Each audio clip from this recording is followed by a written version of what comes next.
Hello, I'm your host, Brian Callanan. The Seattle City Council is considering a ban on building new jail units as a way to push back on what the city sees as an overreach of federal immigration enforcement. Plus, there's a new focus on public safety after a deadly shooting in South Seattle. But a plan to add more surveillance cameras has stirred up some controversy. I'm talking with Council President Joy Hollingsworth and Councilmember Dionne Foster to discuss this and the questions you're sending in too, next on City Inside Out, Council Edition. What happens when crime trends move? Do we just continue to expand the surveillance network? We also have a drastic need for rapid services around treatment.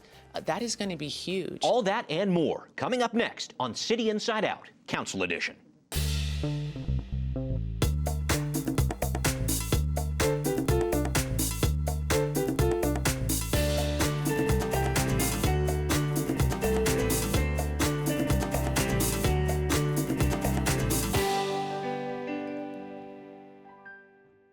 And thank you again for joining us here on Seattle Channel for City Inside Out Council Edition. I'm Brian Callanan, and welcome once again to our monthly update on the big issues facing the City Council. I'm here with Council President Joy Hollingsworth, who represents District 3 from East Lake down to the Central District. Council President Hollingsworth, good to see you. Thank you for having me, Brian. We also have with us Councilmember Dionne Foster from Citywide Position 9. Welcome to you, too. Oh, I'm so happy to be here. Thank you. So I'm trying to put this in context. We have Black History Month going on. We've got Lunar New Year in progress. We've got the seasons of Ramadan and Lent happening here. There's a lot to celebrate right now. And let's celebrate one of Seattle's newest council members, Councilmember Foster. Here we go. Congratulations on your election. It's your first time on the show, and I wondered if you could relate to viewers what your plans are for this job, especially as chair of the Housing, Arts, and Civil Rights Committee, an interesting trio there. It is an interesting trio, almost as interesting as Lunar New Year and Ramadan and Black History Month. All rolled into one. Things Yeah. coming together.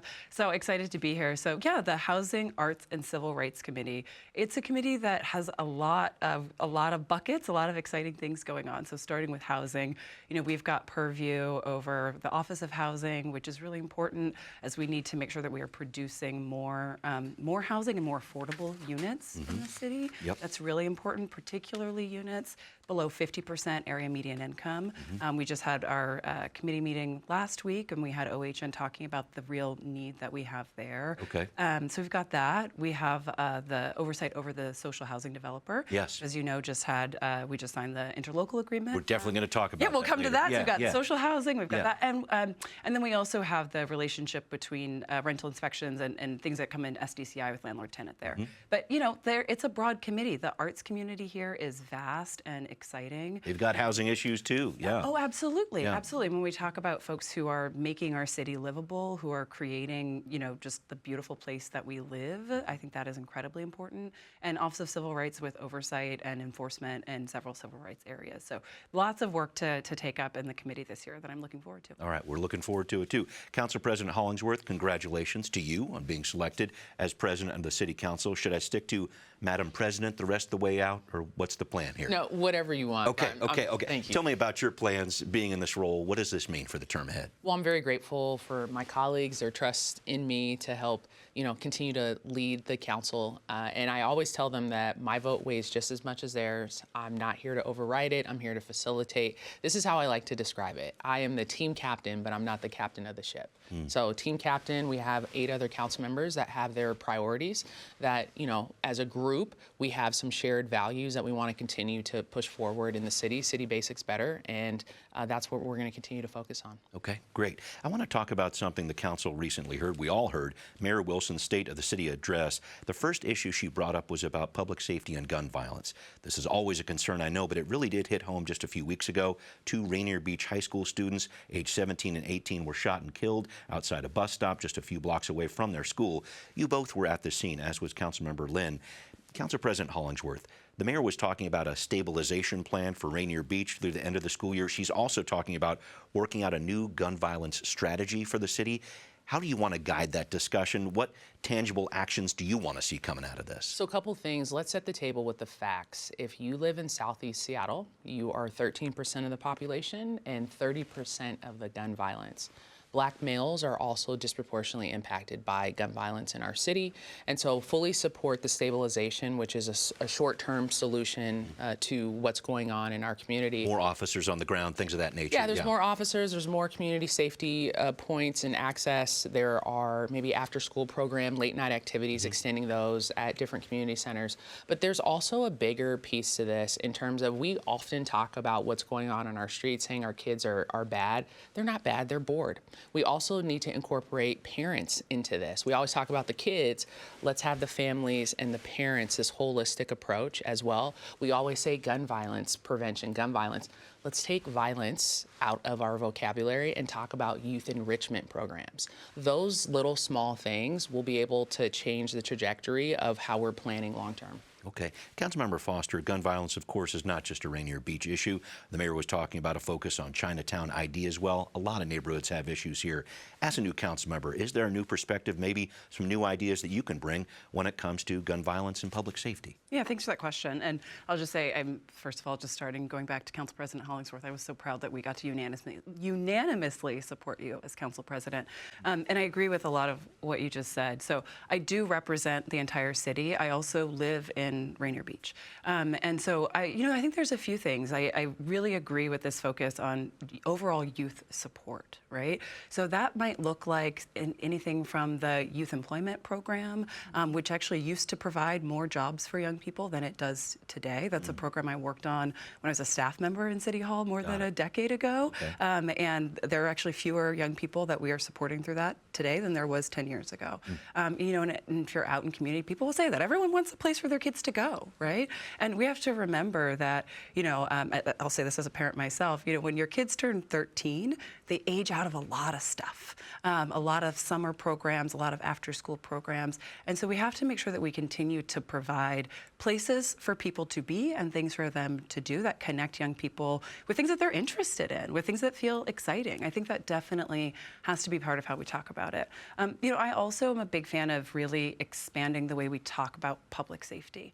And I think Council President brings up an excellent point on the 13% of the population, 32% of shots fired, I believe. Oh, I see. Yep. And so I think that sometimes is missing from our public conversation as a city when we're discussing public safety. Yeah, where does that focus need to go? Right. That's right. And so I think using that data to sort of drive our conversation and then aligning that with what does it look like when we think about investments and where those gaps in investments need to be. Thank you both for that. I want to talk about a public safety initiative that has definitely sparked some controversy, the expansion of Seattle's surveillance camera system. Councilmember Foster, you talked to me about your concerns regarding these cameras on the campaign trail, how they could affect immigrant communities in particular. One of our viewers actually wrote in with a different perspective, so let's play this out. Since we don't have enough police officers to solve crimes and keep us safe, why take down the cameras? Using ICE, referring to Immigration and Customs Enforcement there, as a boogeyman is ridiculous. Lock down the security system so ICE can't get in. Don't put me more in danger because you can't secure the network of cameras. A little bit to unpack there, but could you talk to me about this issue? Yeah, absolutely. So there's a lot to unpack there in that comment. I appreciate the viewer or listener comment there. So I'll start with this. Part of my concern around surveillance has been, expansion without understanding the data. The original surveillance cameras that went up, the original plan was to have them put in and then to have a report back to the council that sort of said, here's what happened before there was any additional expansion. The council decided last year to vote to expand the cameras before getting that report back. So that is part of my concern in making sure that we are, when we set out a plan to say we want to see how something works, we're seeing that through. I also do have a concern around where the surveillance ends. There's once you sort of start to expand and you start to put it in places, what happens when crime trends move? Do we just continue to expand the surveillance network and frankly put a significant amount of resources into that surveillance expansion? Another concern that I have is around alignment with property crime versus violent crime and what surveillance technology, what I've read, my understanding, what surveillance technology is helpful in solving for. So those are concerns that I do have, in addition to the concerns around the federal government. Yeah, and talk to me about that piece in particular. There's a concern that perhaps these cameras could be used for ICE enforcement in a way that the city wouldn't want. And can you touch on that, please? Yeah, happily. And I think it's important to also, my position is very clear, and I also want to be balanced about what the actual information is there, right? Please. So, and I'll just share this as well. part of my concern was also that there were protections in other places in our system, like in the state system and others, and there were still backdoor access that happened. So that is one of my concerns. I will say to the previous council's, I don't know if credit is the right word here, but I do think it's important to acknowledge we have a different provider than some of the other cities have. It's not the flock cameras. It's different with the city of Seattle. So we do have a different provider for those. We do have some policies around retention and a safety valve that would turn the cameras off, I think, if we understand that there's been unlawful or unwarranted access to them. So that we have put some safeguards in place. However, my concern is that the federal government is not really has demonstrated that they're not always playing by the rules. And I think that is a real concern that we have to hold. Okay, I want to talk about that, and maybe Council President Hollingsworth, the flip side here, because you got a lot of people who want more of these cameras. Let's talk about the president of the Rainier Beach High School Parent-Teacher Student Association, Angela Hicks-Maxey. She told the Seattle Times recently, I feel like there's people who are sitting in their lily-white towers looking down on us and trying to tell us what's best for us. I know there's a lot to balance here, but what's your message to people who really want this camera system expanded? Well, every concern that Councilmember Foster has, I share as well. And, even though some council members, we might see, we might have a disagreement potentially on how we get to certain outcomes, we still want our streets safe. We still want our babies safe. I just want to acknowledge that too as well, because it's not, if you don't want cameras, then you don't want safe streets. We make so many things binary, but I think what is important to note is that when you hear people say, hey, ICE could potentially access these cameras, there's a threat to civil liberties, absolutely. On the flip side of that, if we remove those, what options are we replacing to keep those people safe that said, hey, these cameras potentially serve that purpose, right? It's a delicate balance that we're trying to walk down as a council. Everyone knows I voted and supported that after talking to certain community members and seeing and hearing about what their concerns were and what their lived experiences were as well. But that's not to negate the fact that I did not have concerns about what Councilmember Foster had talked about. And so I think it's a delicate balance. In September of last year, we voted for additional 65 cameras. So it's over 145, less than 150 cameras that is in our CCTV camera. Right.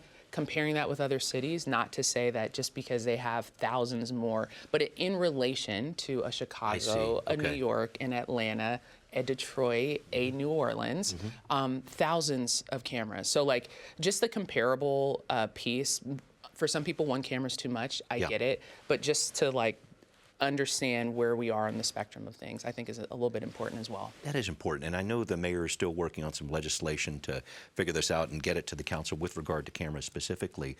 But with that idea of can these cameras prevent property crime, violent crime, I know that's an issue that you brought up. I've seen some of the research too. You got cities like Oakland that are saying we don't want this camera system at all. Help me out with that. How do you look at that? So the thing is like, can it prevent it? Can it not? The thing is like, for different cities, look at Detroit. They did the green light project, which lowered carjackings. That Mayor Duggan came in and said, look, we have carjackings tremendously. That was the #1 crime in Detroit. They lowered significantly carjackings. In Seattle, it's very different. We talk about property crime. There's a lot of damage there. Are there shootings? Are there crimes that we are solving because we don't have enough detectives to help with these crimes? And so what you're hearing from the police department is like, hey, these might not prevent crime, but they help us solve or lead to cases. And we still want to see some of that data as well. But I'm open to the conversation. I've said I'm always open to the conversation of understanding what is a good balance to make sure that we're keeping communities safe and that we're also protecting folks from the federal government as well. I'm always open to the conversation. Thank you very much for that. Did you have another thought there? Well, I wanted to expand it a little bit, and I really I just so deeply appreciate your comment and also the way that you approach this as sort of a sensitive issue. I really appreciate that. I also want to just take it as an opportunity to sort of expand the conversation a little bit bit here because, there's been a lot of conversation around surveillance and rightfully so. And as Council President said, we're in different places on this issue, but there are other things that I think we see as a council, more alignment on, or I should say, there are other things that we're hearing from, folks who are undocumented or folks who are concerned about ICE that go beyond surveillance. Yeah. And I do think it's important that we make sure that those issues also see the light of day, if that makes sense. Can I jump in? Because I was going to bring this up. The council recently approved this measure from Councilmember Rivera to stop all city employees, not just police, from sharing sensitive information for use in civil immigration enforcement. Is it that type of a topic you're talking about, just more broadly with the immigrant community? Because the council did vote unanimously in support of that. Yeah, that's right. We did vote unanimously in support of that yesterday. And I think that was a good bill that helps us, the way I think about it, and I don't want to speak on Councilmember Rivera's behalf at all, but is, it helps us really clean up our code and make sure that our SMC is aligned with state policy. Okay. But beyond that, we're hearing from folks around making sure they have access to basic needs, to food, right? I mean, that's a real concern, right? They didn't even want to go outside to do something like to get food. Simple as that. That's right. And that has an impact on people. That has an impact on their day-to-day lives, right? And intersecting with, you talked a little bit about schools earlier, but, there's just a depth here, right? I've talked to families who are, we've had kids leave, right? Or we've had kids be taken or their parents be taken. And then those young people they're just gone the next day, right? And there's an emotional and a mental health impact. So I just want to make sure that we're really talking holistically about what this federal action means. Yeah, and I know the council is considering a lot of different approaches to this. Council President Hollingsworth, can I ask you about this proposal from Councilmember Rink, who's talking about halting the construction of any new jail or detention center in city limits here? There's some indication online the federal government was looking into building such a facility in Seattle late last year. Is this a good plan for Seattle? I know it's a little early. Would it put legal trouble in? Would it have legal trouble ahead for Seattle? How do you look at this? Yeah, I believe it's a good plan. It's a moratorium for a year, so we can kind of analyze what's going on and how we, potentially add more safeguards around, what's the federal government and a little bit of the overreach. And so, yes, I believe it's a good plan. It's a moratorium. It's for a year. It's in alignment with some of what the port and the county have, some of their safeguards as well. I think what's also important here is that the council, we're trying to look at every single avenue. People's suggestions from public comments, from emails, from people sending us information, and trying to find out what we can legally do and what we can't. We also understand our limitations as local government. Like, there's only so much that we can do.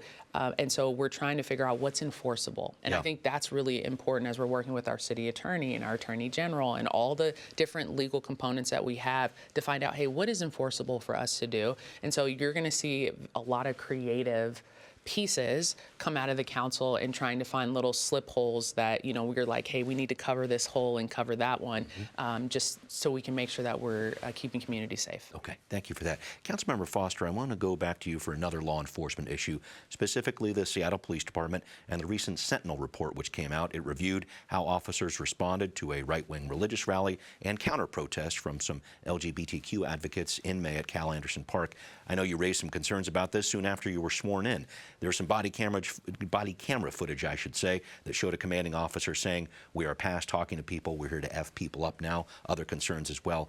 What did you learn about this report from the Office of the Inspector General? Yeah, thank you for this question. And watching that video, it's really hard to watch. It's really hard to watch, and for the folks who were there that day to go through that experience. And I would say, and I don't intend to sort of repeat all of the language that was in the Sentinel report, but there were other phrases that were used that I found just incredibly troubling, and not ways that we build public trust and we ensure that our police force is building good relationships with our communities, particularly queer communities, of which both of us are a part of. Right.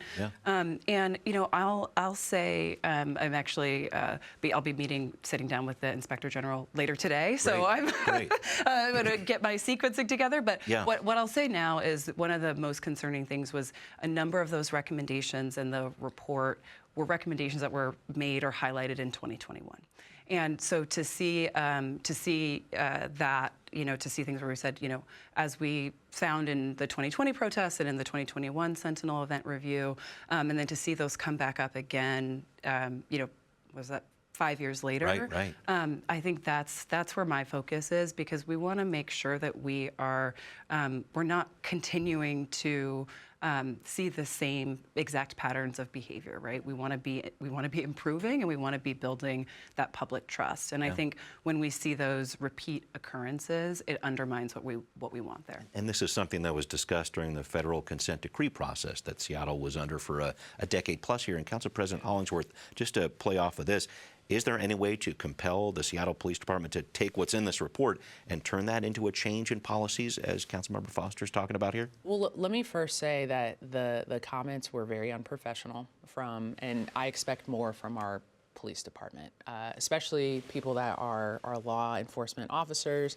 They are carrying guns, and they have certain type of jurisdiction over our community. And just doubling down on what Councilmember Foster said, it does not help to build that trust to some of these communities that have been disproportionately impacted by different types of policing when those reports come out and when those comments come out. And so that's number one. And I've been on the record supporting our police department, but I also will, give criticism where criticism is due, and also be very vocal about that. So I appreciate the comments from Councilmember Foster and her statement that she put out shortly after.